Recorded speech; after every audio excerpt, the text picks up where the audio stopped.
Doa Bapa kami.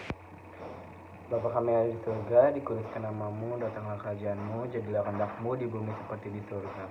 Berikanlah kami pada hari ini makanan kami yang secukupnya, dan ampunilah kami akan kesalahan kami, seperti kami mengampuni orang yang bersalah kepada kami. Dan janganlah membawa kami ke dalam percobaan, tetapi lepaskanlah kami daripada jahat. Karena Engkau yang punya kerajaan, dan kuasa, dan kemuliaan sampai selama-lamanya. Amin. Aku percaya kepada Allah, Bapa yang Maha Kuasa, Kait langit dan bumi, dan kepada Yesus Kristus, Anaknya yang tunggal, Tuhan kita, yang dikandung daripada Roh Kudus, lahir dari anak darah Maria, yang menderita sengsara di bawah pemerintahan Pontius Pilatus, disalibkan, mati, dan dikuburkan, turun ke dalam kerajaan maut. Pada hari yang ketiga, bangkit pula di antara orang yang mati, naik ke surga, duduk di sebelah kanan Allah, Bapa yang Maha Kuasa. Dan dari sana ia akan datang untuk menghakimi orang yang hidup dan yang mati. Aku percaya kepada Roh Kudus, gereja yang kudus dan am, persekutuan orang kudus, pengampunan dosa, kebangkitan daging, dan hidup yang kekal. Firman kita pada kali ini diambil dari Filipi 4 ayat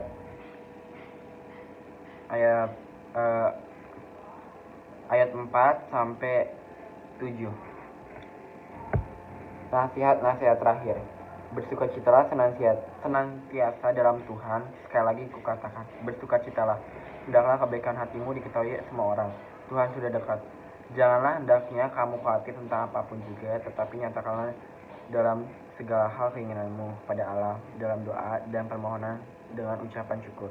Damai sejahtera Allah yang melampaui segala akal akan memelihara hati dan pikiranmu dalam Yesus Kristus.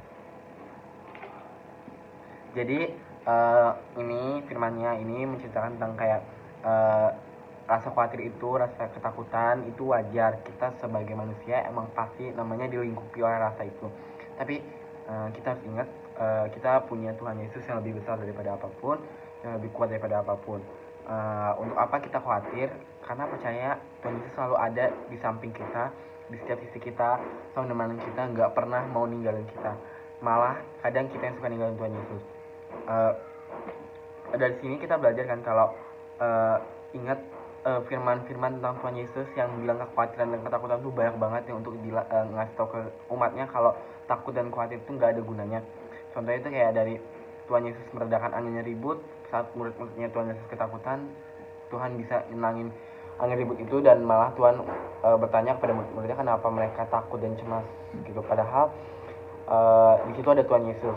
Lalu kayak ini contohnya aku sendiri itu di kelas ini merupakan orang yang beragama Kristen sendiri, nggak punya teman untuk bisa sharing firman Tuhan atau apapun itu. Tapi aku bersyukur ini rencana Tuhan yang paling terbaik mungkin buat aku, karena sekarang aku sadar kalau kenapa Tuhan dari dulu selalu ngasih aku sendiri di kelas yang nggak pernah punya teman Kristen. Mungkin itu artinya itu Tuhan dari dulu pengen aku jadi orang yang mandiri, pengen jadi aku orang yang dewasa, jadi orang yang bisa menjadi terang, bisa menjadi garam. Bahkan Tuhan Yesus pengen aku ini bisa menjadi contoh buat orang siapapun itu. Walaupun aku sendiri ini nggak tapi buktinya aku sampai sekarang selalu bisa menjadi terang. Aku bisa selalu masuk besar, aku bisa berani untuk mengungkapkan pendapat di depan umum yang walaupun aku beda sendiri. Terus kalau di sini bilang kayak buat apa khawatir, kayak udah bersukacita aja senantiasa dalam Tuhan. Tuhan aja nyuruh untuk kayak buat apa kamu takut, buat apa khawatir, kamu udah punya Tuhan, udah punya Tuhan Yesus yang benar-benar berkuasa. Buat apa khawatir? Ya udah sukacita aja, senang, karena hidup itu kan nggak ada yang tahu kan. Lalu nih ingat Tuhan burung di langit dan semut di dalam lubang sekecil apapun aja Tuhan Yesus pelihara. Apalagi kita anaknya, anak raja dan segala raja yang diberi kelebihan berupa akal dan moral, budi pekerti. Seharusnya kita udah pasti lebih yakin kan kalau Tuhan Yesus itu udah pasti nyarah kita, udah ngasih rencana, rancangan yang terbaik. Jadi oleh karena itu kayak buat apa takut, karena takut itu gak ada gunanya. Kalau kalian takut, bimbang, cemas, mungkin boleh sekali dua kali, tapi jangan berlarut.